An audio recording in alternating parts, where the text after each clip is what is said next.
de aquí de la Universidad de Jaén, y junto a la asociación de STXBP1, STXBP1, hemos organizado esta charla para dar un poco de información de las enfermedades raras, que la va a presentar Julio. Y luego ella presentará una más de cerca pues, la problemática que tiene tratar con este tipo de personas. Tenemos Julio, que es su hijo, que tiene este síndrome, y bueno, vamos a hablar de las enfermedades raras, un tema ya que se repite últimamente, afortunadamente, y singularmente de la patología de nuestro hijo, el síndrome STXBP1, que tiene ese nombre tan raro y que ya explicaremos por qué es. Son enfermedades raras las que afectan al menos a uno de cada 2.000 personas.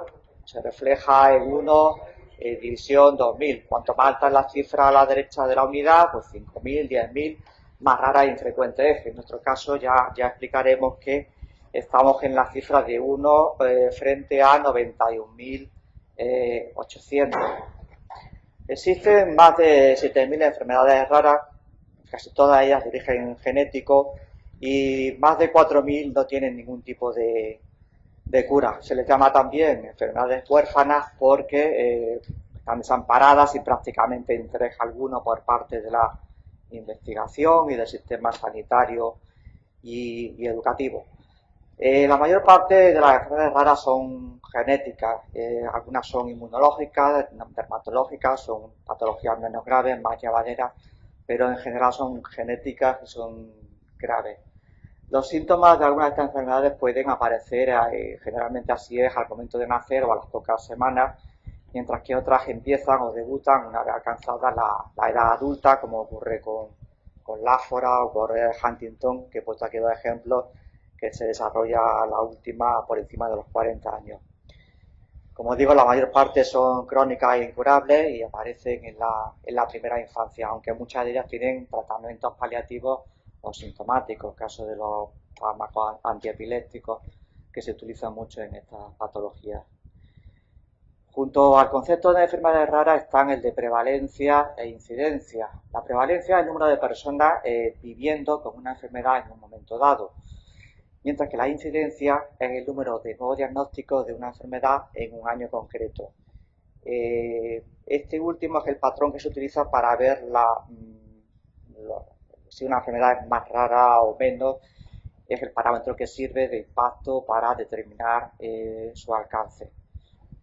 A veces ocurre que la tasa de prevalencia es tremendamente baja en relación con la tasa de incidencia. Eso significaría que la enfermedad tendría una mortalidad muy alta en muy poco tiempo. Actualmente, como dije, la Eurordis determina que hay unas 7.000 enfermedades raras y que la tasa de prevalencia en la Unión Europea radica entre el 6 y el 8% de la población. Afectaría, como aquí se dice, entre 44 y 59 millones de europeos, una cifra muy alta. En España se entiende que habrá en torno a 3 millones de afectados, desde luego no todos aquellos graves. Hay muchas enfermedades dermatológicas, inmunológicas, leves o llevaderas, con una sintomatología que permite hacer una vida casi normal. Pero otras muchas pues sí son muy incapacitantes. ¿A quién puede afectar una enfermedad rara? Sobre todo una enfermedad rara grave, pues conoceréis todos al caballero de la corbata azul, David Cameron. La señora de su brazo es su mujer, Samantha, y el niño que va en el carrito, un carrito especial, es su hijo Iván. Así que las enfermedades raras, cuando dicen de aparecer o de debutar, no tienen distingos, no respetan ni clases sociales, ni dinero, ni nada. Le toca a quien le toca y a quien le ocurre de ese modo, pues le fastidia la vida. En el 2009 se informa del fallecimiento de Iván Cameron a la edad de 6 años, tras padecer una enfermedad rara llamada síndrome de Ohtahara. El síndrome de Ohtahara es una enfermedad rara, concretamente una encefalopatía epiléptica que debuta en los primeros días de vida. Se caracteriza por crisis en forma de espasmos resistentes a la medicación y se traduce en un electroencefalograma de vasosupresión o paroxismosupresión, retraso severo. El 25% fallecen en el primer año de vida, otro 25% desarrollan síndrome de West y el 50% de epilepsia restante, epilepsia refractaria. Tenemos al lado la imagen de Shunsuke Otahara, el investigador y médico japonés que dio su nombre al síndrome. Bueno, aquí al lado está el doctor Gastó, el doctor Otahara cuando era más joven, doctora Yoshinaga y Murakami. La foto es de 1985, está tomada en Marsella, según me dijo ella misma. El doctor Gastó también da su nombre a otro de los síndromes epilépticos más relevantes en la primera infancia, el síndrome de Lennox-Gastaut. En esta diapositiva se ven dos electroencefalogramas. El de la izquierda es el de una niña de un año, una bebé de un año, es un electroencefalograma normal. El encefalograma es una prueba neurofisiológica que se puso en marcha en Francia en 1929 y lo que hace es que consiste en que se ponen en el cuero cabelludo unos electrodos conectados con unos cables que acaban en un registro y ese registro se transforma en un trazo continuado, como veis, que en este caso sería normal, con estos pequeños picos, estas puntas hondas dentro de la normalidad, aunque las veáis muy irregulares, y luego está este otro trazado patológico que es el del síndrome de Otahara. En concreto, mirad, estas barritas verticales son el trazado vertical del papel donde se refleja el electroencefalograma. Cada columna equivale a un segundo. De este modo os explico que en el síndrome de Otahara veis que hay como dos tipos de trazado. El trazado bar-supresión, que decía antes, significa que en el periodo bar descarga, el cerebro del niño sufre pues como esta especie de latigazos eléctricos que aquí durarían pues 4 segundos, luego se queda como exhausto y hay 6-7 segundos de descanso hasta que vuelve a iniciarse de nuevo las descargas. Otra vez descanso, otra vez descarga, otra vez descanso, otra vez descarga, así de forma infinita. Prácticamente no hace falta explicar mucho que el cerebro de un niño que sufra esto pues queda machacado y si no se controla con fármacos muy potentes que tienen unos efectos adversos bastante complicados, pues lógicamente acaece la muerte, como decía antes. Otros trazados patológicos, los más comunes son el síndrome de West, el trazado se llama Isarribia, con unas puntas hondas de gran amplitud, y unas puntas ondas lentas en el trazado de Lennox-Gastaut. El señor Gastaut, lo hemos visto antes en la fotografía, dio su nombre a uno de estos síndromes. En el año 2013, Cameron, 4 años después de fallecer su hijo y cuando ya era primer ministro, pues promueve la creación de un centro de investigación de enfermedades raras con 35 millones de libras y con mecenazgo privado hasta un total de 90 millones. Pero en fin, esto pues está muy bien, pero lógicamente llegó bastante tarde para su hijo. Bueno, ahora hablamos ya sí del STXBP1. Os presento aquí qué significan estas fotografías. Pues la primera diapositiva es una familia nuestra de Barcelona. Ana, Arán, un niño enfermo como Julito, Tony. El señor de la derecha se llama Dave Ferrer, el niño que va delante de él se llama Blake, son de New Jersey y aquí están pues corriendo la triatlón de Nueva York este verano pasado. En el centro, si veis, he puesto los electroencefalogramas antes. ¿Y por qué? Bueno, este es el brazo, este tatuaje de un electroencefalograma con la sigla STXBP1 es el brazo de Ana. Y lo que quiero dar a entender es que tenemos una cierta obsesión los padres con los electroencefalogramas de los niños, puesto que prácticamente suponen la carta de identidad, la tarjeta de visita y es lo que nos da el grado de gravedad. Por eso que los sigamos y bueno, se nos debe disculpar un poco la obsesión que tenemos con ello. Metidos en faena, en 2008, el gen CTQBP1 se identifica en ratas a finales de los 90, no lo pongo aquí, pero fue así. Y en el año 2008 otro investigador japonés, o un grupo de investigadores japoneses, Saiso Kato, Mizuguchi, Yamada, Osaka, parece casi los títulos de crédito de una película de Akira Kurosawa, ¿no? Pero con Saiso a la cabeza, identifican que hay una mutación del síndrome de CTQBP1, es el primer artículo que aparece en la literatura científica, que es el causante de una encefalopatía epiléptica temprana, EIEE, también conocida como síndrome de Ohtahara, que es la enfermedad que provocó la muerte del hijo de David Cameron.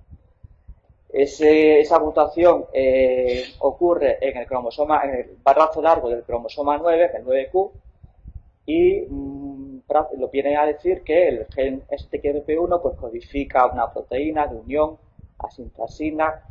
La explicación científica es un poco extraña, que regula la secreción de las vesículas sinápticas y, en fin, da lugar a la correcta transmisión del impulso nervioso con la consiguiente liberación de neurotransmisores. Si ese impulso nervioso y esa transmisión, liberación de neurotransmisores no es correcta, es deficiente, pues entonces suceden las crisis epilépticas que, como estamos viendo, pues son de muy difícil control.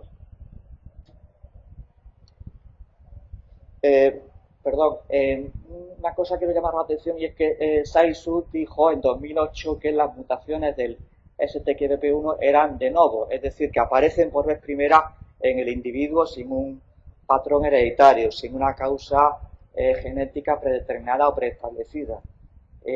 Eran siempre enfermedades que aparecían y desaparecían, y el riesgo de recurrencia era ínfimo. Pero en 2011 Saisu se corrige a sí mismo y aprecia un caso de mosaicismo paternal, lo cual significa que no se debe descartar el factor hereditario, y por eso es preciso realizar pruebas también en los padres. Bueno, esto es una ilustración que aparece en diversos artículos de literatura, que no la voy a explicar, también da idea de la complejidad del proceso de liberación del trabajo de las vesículas sinápticas. Todas estas proteínas, el complejo SNAP, la citosina, sinaptogamina, sinaptoproteína, todo tiene que funcionar perfectamente, porque si no, si hay un desajuste, un error en la liberación de neurotransmisores, surge la enfermedad que estamos viendo. Los 23 cromosomas, aquí tenemos identificado al culpable de todo, el cromosoma 9, aquí una visión extendida del mismo, y aproximadamente aquí es donde se produce el desaguisado, entre el 33 y 34. Bueno, no hay una única mutación del gen STQBP1, sino que hay muchas variantes, y cada variante puede dar lugar a distintas proteínas alteradas. Aquí aparece en pequeñito el nombre de las proteínas alteradas. Cada proteína alterada, a su vez, es causante de un fenotipo, es decir, de una sintomatología distinta y diferente. La ilustración está sacada de una publicación de Neurology de Stammenberg y otros 56 autores de la que luego hablaré. Ahora quiero llamar la atención sobre dos circunstancias, en concreto aquí, PARC292-CIS-X3. Bien, esta ilustración es del 2015, aunque se publica en 2016, se cierra por los científicos que hacen la publicación, se cierra con datos obtenidos en el verano de 2015, sobre 147 casos a nivel mundial ya. Se empieza en 2008 y ya en 2015, pues 147 casos con test genético positivo. Si los que tengan buena vista, pues verán que aquí, por ejemplo, hay un X3, que significa que de los 147 casos hay 3 de PER con la proteína alterada PARC292-CIS. Si vemos por aquí, sale la PCIS552-ARG, CIS también, perdón, sobre la que luego hablaré. Eh, Esto dificulta más la enfermedad en sí, si bien el tronco común es la mutación del gen STKBP1 y atacando o pudiendo atacar esa mutación inicial o por lo menos intentando paliarla, la proteína alterada pues se supone que debe de volver a ser normal. Fijaos cuántas hay y bueno, y estos son datos de 2015, repito, se ha quedado corto, ya está desfasado, pero hasta que haya otra publicación, pues es lo que tenemos. Este es el artículo de Stammenberg y otros 56. Este es un artículo recopilatorio, porque ya habéis visto antes que son los japoneses los que llevan la voz cantante en la determinación y definición de este síndrome, son los que lo conocen en esencia, pero aquí ya hace una publicación recopilatoria de todos los anteriores, de los últimos 8 años, que es de mucho interés para aquellos que quieran acercarse a conocer este síndrome. Una cosa muy determinante es que por primera vez se utiliza el término encefalopatía para asociada al STK-BP1. Hasta entonces, pues siempre la mutación del STK-BP1 había dado lugar a síndrome de Ohtahara, a Quest, a síndrome de Dravet, a Red-like y a otros. Pero en esta ocasión ya se le da carta de naturaleza como una entidad propia. Esto solamente ha ocurrido ahora en 2016.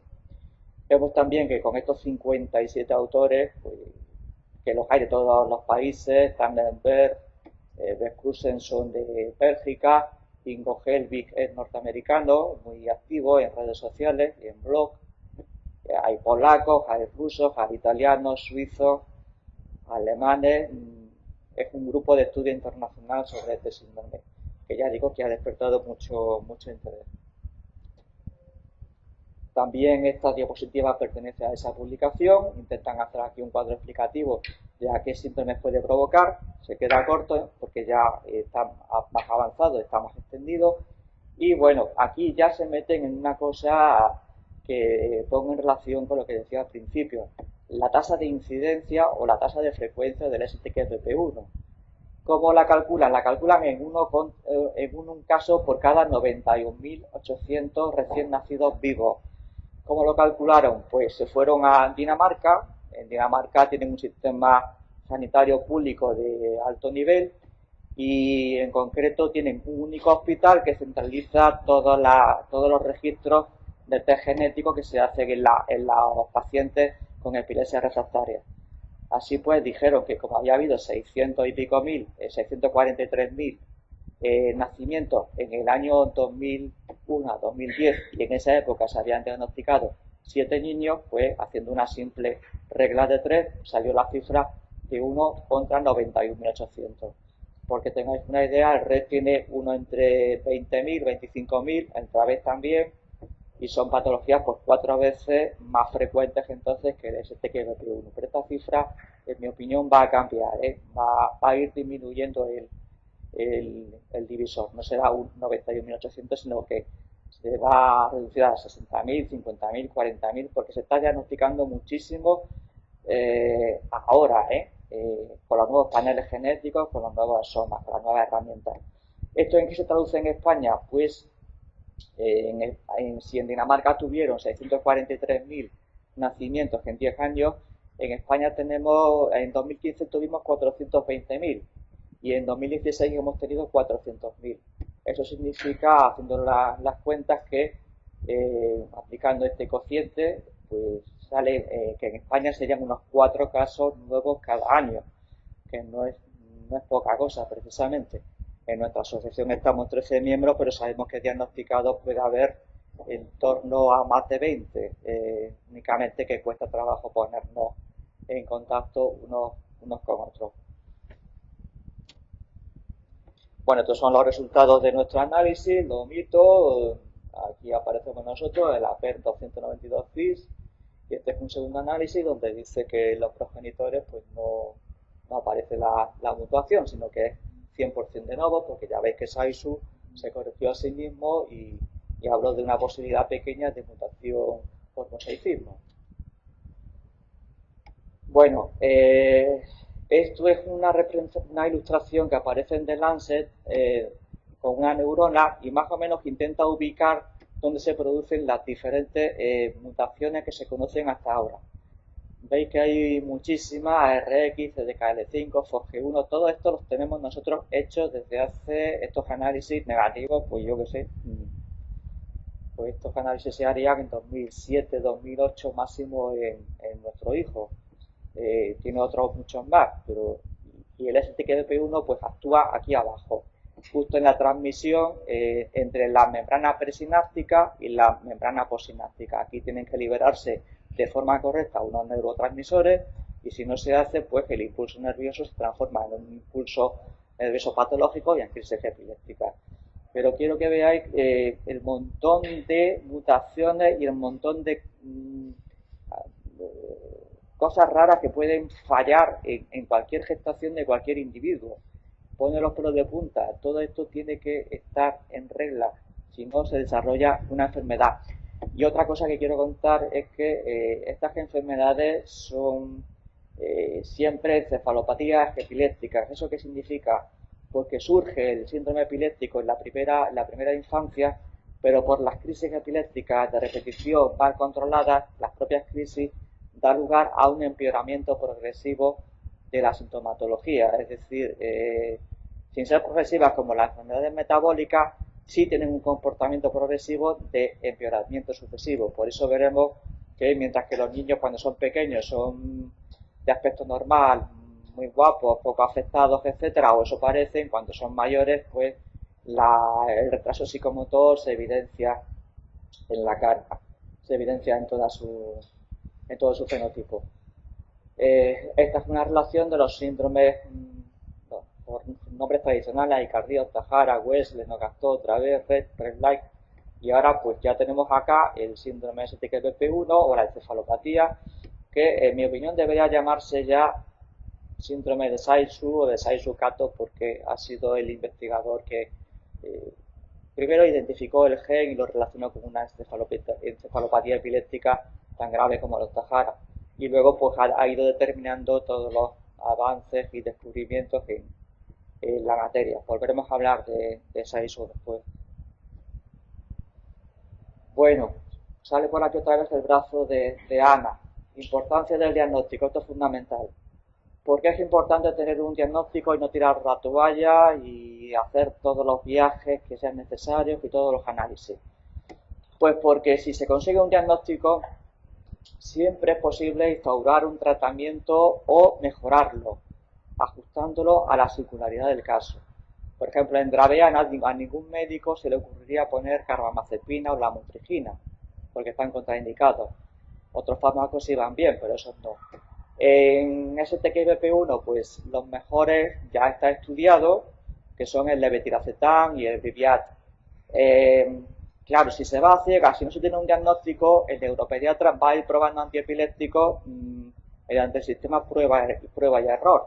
Y si se equivoca o empeora la sintomatología, como a veces ocurre con nosotros, que probamos la carbamazepina y un poco más y nos quedamos sin niños en 2008, pues bueno, pues bendito sea tener conocimiento del diagnóstico exacto. Otras veces incluso no es solo que haya una mejoría, o pueda haberla, o evitar un empeoramiento, sino que puede haber una cura completa, si se da a tiempo. Eso ocurre sobre todo en las enfermedades metabólicas o neurometabólicas, como el déficit de piridosina, de vitamina B6, o el déficit de cianocobalamina, la vitamina B12. Si se identifican en las primeras semanas de vida y se le da al niño algo tan normal como B6 o B12, pues nos cargamos la enfermedad y ese niño tiene una vida, o puede tener una vida completamente normal. Igual tiene un accidente de tráfico con 15 años, pero eso ya es otra historia. Pero este problema se le soluciona. En tercer lugar, es importante el diagnóstico porque permite conocer el mecanismo fisiopatológico, la causa de la enfermedad, y poner en marcha algún tipo de investigación, aplicar alguna técnica biotecnológica reparadora.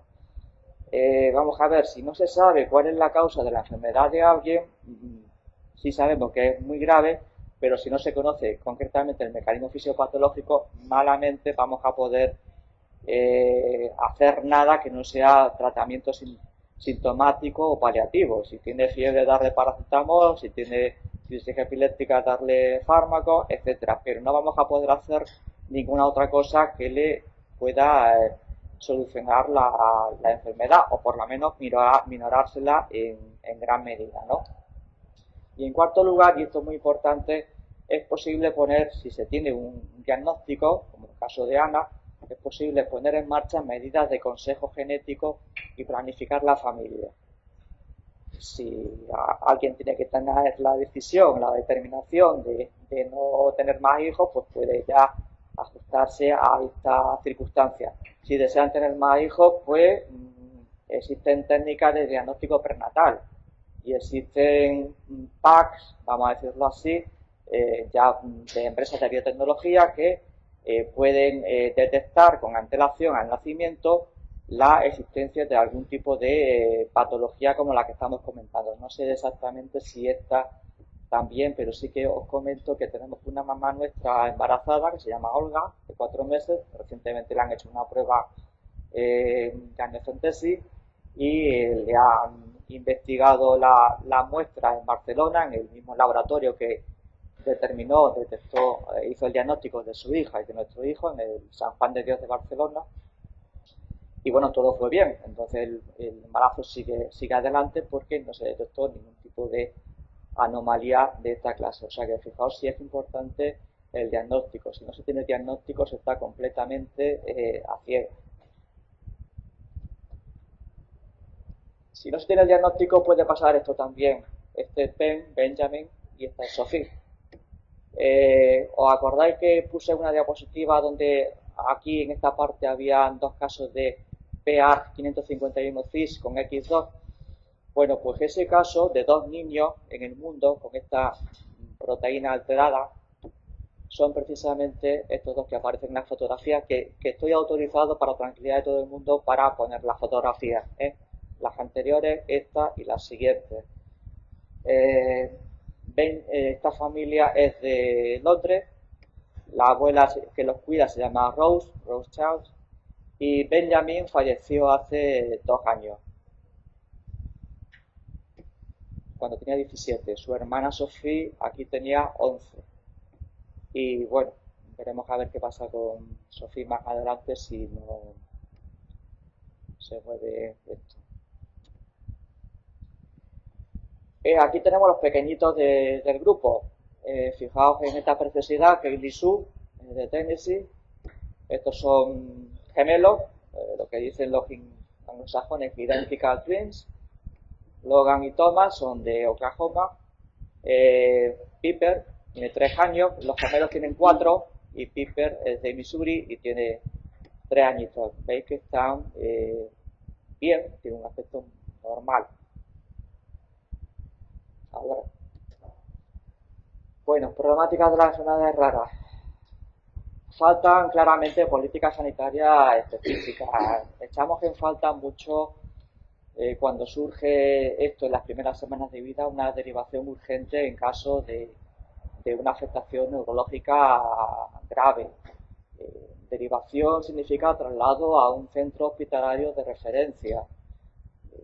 Si un hospital de provincia intenta regular o controlar una patología tan grave como esta, pues casi siempre, o por lo menos se ha pasado muchas veces, no podrá llevarlo a cabo. También, si dentro de estas políticas sanitarias, pues lo que hemos dicho antes, la puesta en marcha de un cribado genético, bien paneles, similar al metabólico. Todos conocéis la famosa prueba del talón, que identifica la fenilcetonuria y otras enfermedades similares. Bueno, pues sería sencillo con un panel genético que no es caro, son unos 300 euros lo que cuesta, pues identificar un montón de patologías de esta índole. Otro problema, pues que hay una gran escasez de conocimientos especializados sobre estas enfermedades, lo que genera retrasos en los diagnósticos, errores, fallecimientos de niños, no solamente en Londres, como hemos visto, con Cameron, con esta señora, con Rose. Estos errores pues dificultan la investigación y la obtención de medicamentos llamados huérfanos o la aplicación de otras terapias biotecnológicas. Y luego, por supuesto, la pérdida de calidad de vida para enfermos, familiares y la falta de información para la población en general, grupos de apoyo y, en fin, en definitiva hace falta una política global que acometa este problema. ¿Qué falla en STXBP1 y en otras patologías similares? Bueno, pues ya vuelve aquí a salir el genio de la jornada, el señor Saizu Kato, Mitsuhiro Kato también, Matsumoto. 2011, Saizu Kato, Matsumoto determinan que el mecanismo fisiopatológico del que hablaba antes, del STXBP1 y del síndrome de Ohtahara, es la haploinsuficiencia. Haploinsuficiencia es una situación, un fenómeno genético que se produce cuando la proteína producida por una sola copia del gen, por un alelo, no es suficiente para garantizar una función normal. En general se pone el ejemplo de que si no se llega al 50% de la proteína que se precisa para controlar una función, pues lógicamente tendrá el desajuste, la enfermedad, la patología, y eso es lo que pasa aquí también. Entonces nos tenemos que fijar en este tema, haploinsuficiencia, que por cierto se repite mucho en las patologías similares como las que hemos visto dibujadas en la neurona de color verde. Casi siempre todas esas patologías son haploinsuficientes. No me explico yo muy bien por qué no ha despertado esto interés en la comunidad científica. Bueno, sí ha despertado algún interés, como vamos a ver, pero no el suficiente. Aquí se intenta explicar un poquito más lo que es la haploinsuficiencia, los genes y los alelos. Cada gen tiene dos copias o alelos que sirven para lo mismo. Si una de las copias no funciona bien, no se conseguirá el nivel óptimo de proteína y ocurre la disfunción, lo que hemos dicho antes. ¿Cómo se soluciona? Pues eso en principio tiene mal arreglo, porque reparar el alelo enfermo, sea cual sea de los dos, que no tiene mucho interés si procede del padre o de la madre, da igual. Pues salvo que haya un caso de mosaicismo, si hay mosaicismo pues sí tiene virtualidad averiguarlo, pero si no lo hay no. ¿Cómo se soluciona? Parece que reparar el alelo enfermo es complicado, ¿no? Porque son pequeñísimos y ahí no hay forma de meter un fármaco ni meter, bueno, de meter un fármaco sí, ese es otro capítulo, pero claramente reparar el alelo enfermo pues no es lo más viable. Se lo pregunté a Hirotomo Saizu. Por cierto, es que este señor de acá tan joven, este señor que sabe tanto de esto, es este de acá. Yo le calculo unos 35 o 38 años. Le escribo el año pasado y me contesta y me dice que la forma más razonable de mejorar la haploinsuficiencia del STXBP1 debe ser aumentando la expresión del restante alelo sano. Como hemos visto que había dos alelos, uno funcionaba bien, otro funcionaba mal, Saizu y no solamente él, hay más científicos, dicen que si con el alelo enfermo no se puede hacer nada, no se puede contar con él, hay que potenciar el funcionamiento del alelo sano, del wild type, del alelo sano. Es un encanto este señor además. Bien, decía que hay más científicos aparte de Saizu. Aquí tenemos otra publicación que encabeza Jane Xiao, una taiwanesa afincada en Estados Unidos.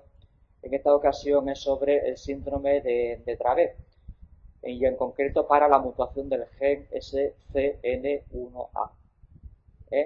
Entonces aquí determina también, aprecia también que se desarrolla la enfermedad por una situación de haploinsuficiencia. En este trabajo se da cuenta de cómo con una herramienta biotecnológica llamada Antagonat se consiguió inducir la sobreexpresión específica del SC1A en modelos de ratón Dravet y en un primate, mejorando significativamente el fenotipo y las crisis, ¿no? Y bueno, los resultados sugieren un nuevo enfoque de tratamiento para el Dravet, es lo que viene a decir aquí, y síndromes y otros síndromes de etiología similar, entre los que estaría lógicamente el SC1A y cualesquiera otros que, como ya digo, pues, tengan como mecanismo fisiopatológico la haploinsuficiencia.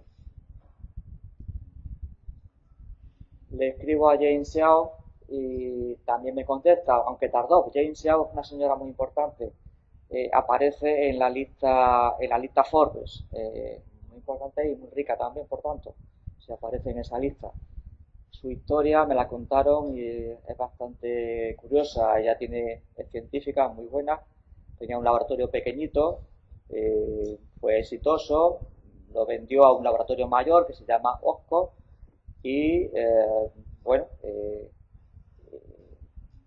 a cambio de ella quedarse con la vicepresidencia de OSCO, ella es vicepresidente actualmente, y liderar la investigación del síndrome de Dravet. ¿Por qué del síndrome de Dravet? Porque tiene un nieto con esta enfermedad. Entonces tiene, digamos, un interés personal, aparte de los medios científicos y económicos. El laboratorio OSCO está en Miami. Y bueno, yo le preguntaba si podía trasladarse o trasplantarse la tecnología del antagonat del SC1A al STQBP1. Me dice que en principio que no lo ve a priori viable, que es difícil predecir si la tecnología antagonal puede crear con éxito los compuestos químicos que permitan producir de forma endógena pues la proteína funcional llana, o sea, la reparación del STQBP1A. Porque el compuesto está diseñado específicamente para el SC1A, no para el STQBP1, que son genes diferentes. Ella me aclara aquí, me llevó 4 años desde que empecé en el programa Dravet y ahora estamos casi a punto de empezar la etapa clínica. La etapa clínica la van a iniciar en humanos en el 2018, el año próximo. En cualquier caso, adaptar el antagonat de SCN1A a STQBP1 o cualquier otra patología insuficiente, pues ellos mismos dicen que es perfectamente viable, no a corto plazo, pero sí sería reproducible esa técnica. Y voy acabando ya. En 2017, ya estamos en 2017, el artículo anterior es de 2016, un grupo italiano analiza 349 pacientes farmacoresistentes que padecen encefalopatías epilépticas pediátricas y de estos 349 casos, en un total de 71 identifican mutaciones en un total de 30 genes. Unos más que en otros, sí. El gen que más salió mutado en estos 349 pacientes, que suponen un 20,3%, un índice de identificación de diagnóstico muy alto, hacer 349 análisis y que un 20% salgan positivo es un exitazo, y eso lo hizo con un panel de 95 genes nada más, no lo hizo con un exoma, lo hizo con una herramienta genética más limitada. Bien, pues el gen que más salió mutado fue el SCN2A, seguido del SCN1A, el KCNQ2. Todas estas sopas de letras salían en la neurona verde que hemos visto antes. Y a continuación, en cuarto lugar, sale el STQBP1, lo cual, bueno, está muy por delante del CDKL5 y del MCP2, que son los genes típicos del síndrome de Rett, que tiene una tasa de incidencia de uno entre 20.000 y 25.000 recién nacidos vivos. ¿Esto qué significa? Pues este trabajo, pues que el STQBP1 está infradiagnosticado, que es mucho más común de lo que se cree, de lo que se aprecia, y por eso por lo que está dando lugar y va a seguir dando lugar a muchos diagnósticos y por tanto interesa a la ciencia pues invertir su tiempo y su dinero en la investigación de esta patología y de este gen. Bueno, y termino. Conclusiones, pues evidentemente hace falta dinero y tiempo para la investigación, pero también hay que tener mucha creatividad, Sobra burocracia sanitaria, nos hemos encontrado los padres con impedimentos para la derivación entre comunidades autónomas, para la obtención de pruebas diagnósticas, de medicamentos, todo es un lío y es una cadena sucesiva de zancadillas y de obstáculos, con excepciones, lógicamente. Hay gente muy preparada que colabora muchísimo y está muy concienciada. También digo en segundo lugar que sin perder de vista el realismo, sobre todo por parte de los padres, pues también se debe de desechar el derrotismo y la resignación. Nada de quedarse en casa lamentándose qué mala suerte he tenido, que sí, que es muy mala suerte, es una lotería negativa que te puede tocar a cualquiera, también a Cameron, también al nieto de James Xiao, riquísima. Bueno, no hay límites, pero que quedándose en casa y lamentándose no se soluciona nada, ni para el caso presente ni para casos futuros en la familia. Siempre hay que pelear, no parar nunca y estudiar. Hay varias vías de investigación en cuanto a enfermedades raras que no he puesto aquí porque ya sería hacer esto muy largo. Pero para esto, síndrome de Ohtahara, STQBP1, Dravet, RET, hay varias técnicas, hemos visto la antagonat, están las de inhibidores de PPI, hay otras muchas y solamente se tratará de que alguna tenga éxito y de adaptarla en su momento.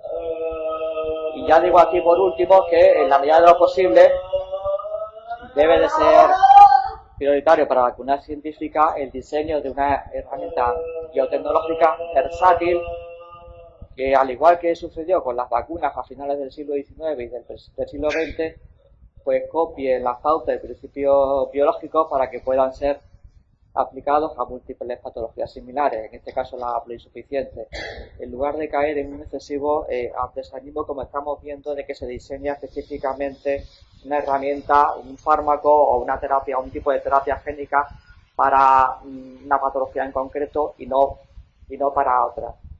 Si buscamos herramientas intermedias que puedan ser aplicadas a un conjunto de patologías, yo creo que ganaremos mucho. Y nada más, pues muchas gracias a vosotros y ahora por vuestra atención.